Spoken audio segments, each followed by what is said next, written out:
Pessoal, bom dia. Aqui quem fala é o professor Emerson e hoje no nosso canal aqui Descomplicando a Matemática a gente vai fechar esse conteúdo de princípio fundamental de contagem. É um conteúdo que nós vimos muito no segundo bimestre, mas ele veio, de acordo aí com umas atividades enviadas pela subsecretaria como uma parte de revisão. Então a gente vai fechar essa parte aqui agora, eu prometo. O princípio fundamental de contagem é um princípio, como nós já vimos, já vimos tanto que eu nem coloquei conceito, já fui direto para o exemplo. Mas ele é um princípio que ele nos facilita nos cálculos de possibilidades. Em vez de a gente trabalhar com aquela análise combinatória, combina isso com aquilo, a gente já aplica o princípio e aí nos ajuda na resolução de problemas. Olha esse primeiro exemplo. Uma prova possui 5 questões de múltipla escolha, onde cada uma possui 4 opções distintas. De quantas maneiras a prova pode ser resolvida? Então ela tem 5 questões, questão 1, 2, 3, 4, 5, e cada questão tem 4 opções, letra A, B, C e D para ser marcada. Ele quer saber de quantas maneiras a prova pode ser resolvida. Aqui a gente vai ter noção do quão é difícil tirar 100 numa prova jogando no bicho. Prova de múltipla escolha, de marcar a opção correta. Na primeira questão, quantas opções nós temos? 4. A, B, C e D. Eu vou marcar uma das 4 vezes. Na segunda questão, também tenho 4. Na terceira questão, tenho 4. Na quarta questão, tenho 4. Na quinta questão, tenho 4.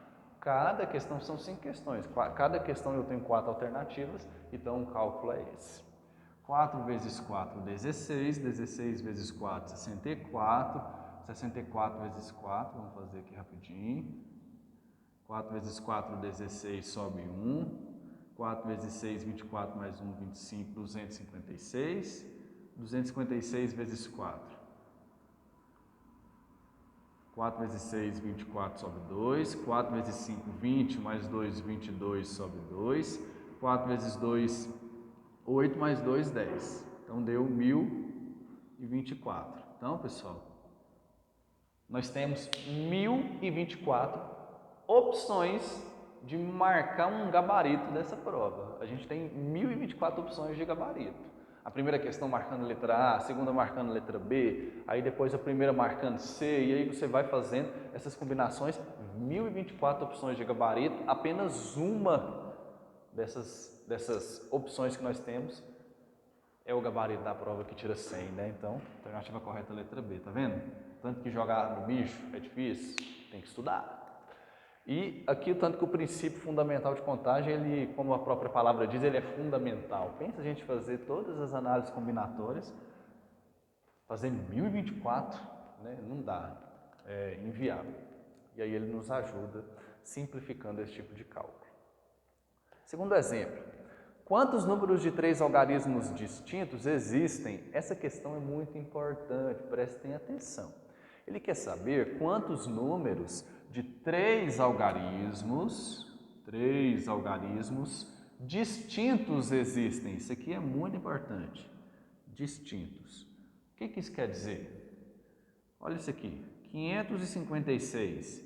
Ele é um número de 3 algarismos, mas ele se enquadra dentro do que o exercício quer? Não. Por quê? Porque fala que são algarismos distintos. E aqui não são. Está vendo que o 5 ele repetiu?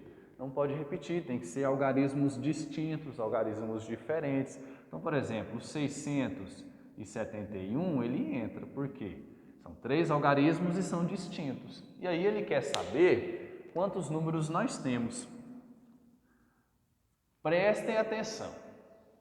Prestem bastante atenção. A gente vai começar pela centena, porque o número aqui são de 3 algarismos. Então ele vai ter 3 algarismos, centena, dezena e unidade. Vamos começar pela centena. Quantas opções para formar a centena eu tenho?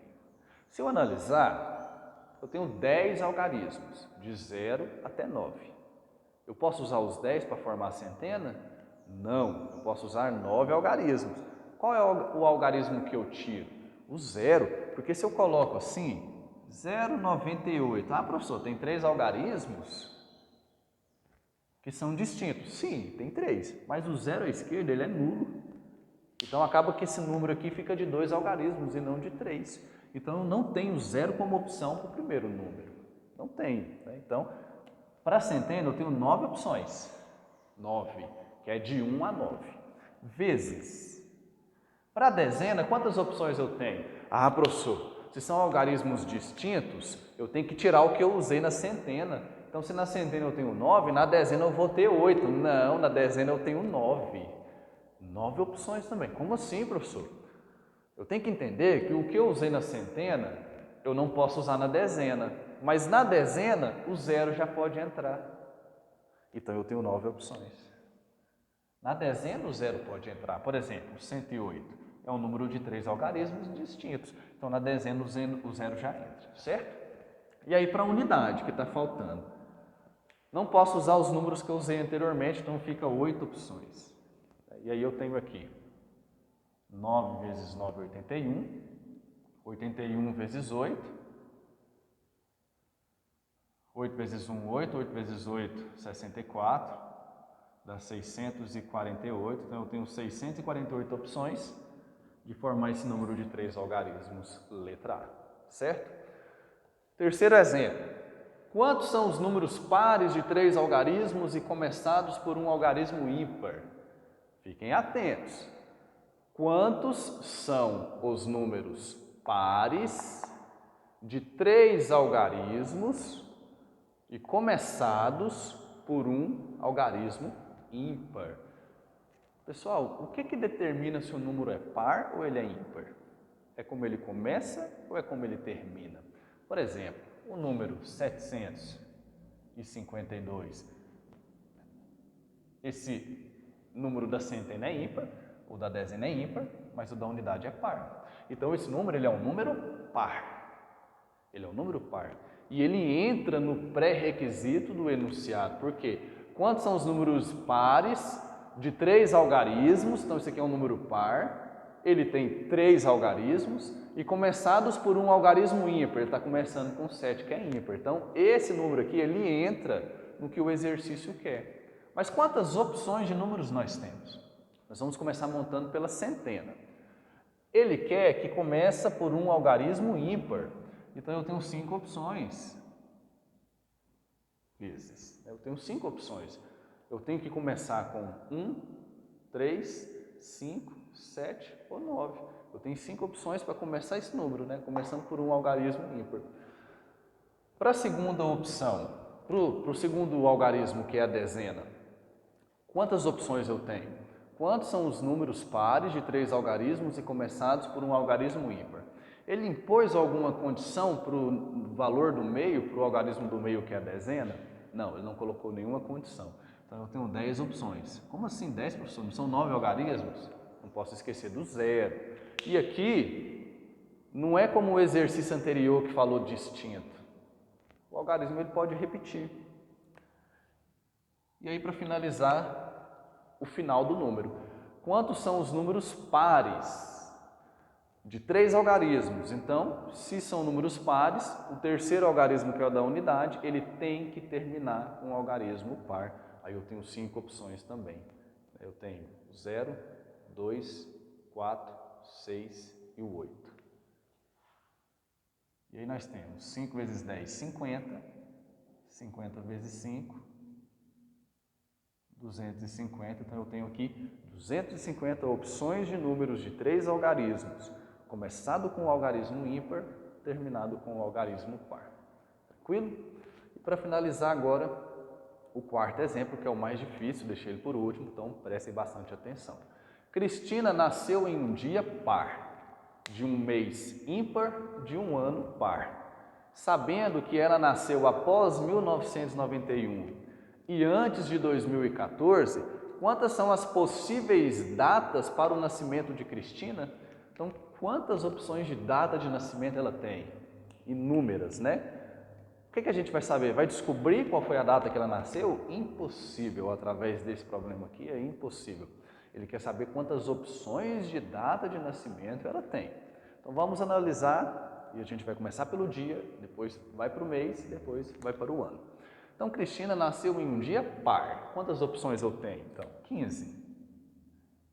Dos 30 ou dos 31 dias do mês, eu tenho 15 opções de números pares, né? Aí você vai pegar o 2, o 4, o 6, o 8, o 10, 12, e a gente vai observar que tem 15 números pares dentro do mês. Multiplicado. Agora vamos para o mês.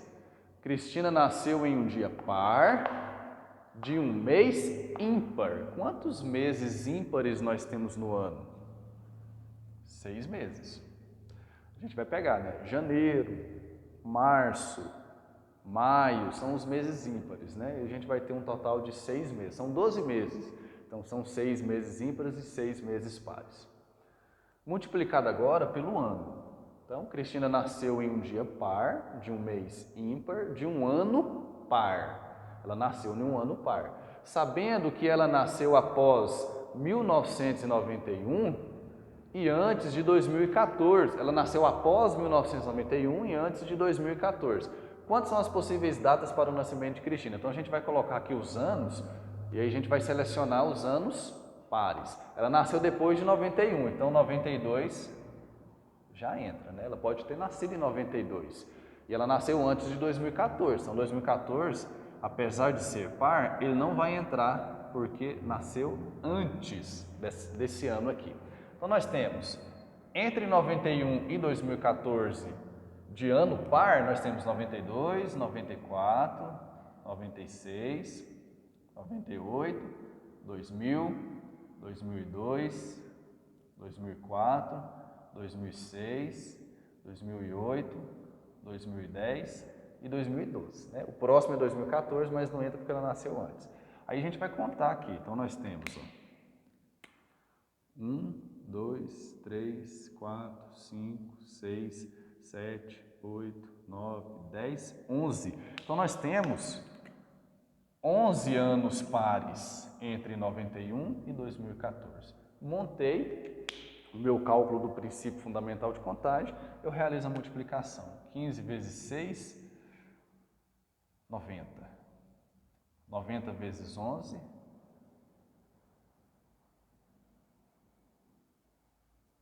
1 vezes 0, 0. 1 vezes 9, 9. 1 vezes 0, 0. 1 vezes 9, 9. 0, 9, 9, 990. Então, Cristina, ela tem 990 opções de data de nascimento, levando em consideração que ela nasceu em um dia par, em um mês ímpar e um ano par entre 91 e 2014, certo? Então, aqui nós finalizamos a nossa aula. Vou deixar um espaço aí para vocês tirarem um print. Qualquer dúvida que vocês tiverem, estou à disposição. Fiquem com Deus. Até a próxima.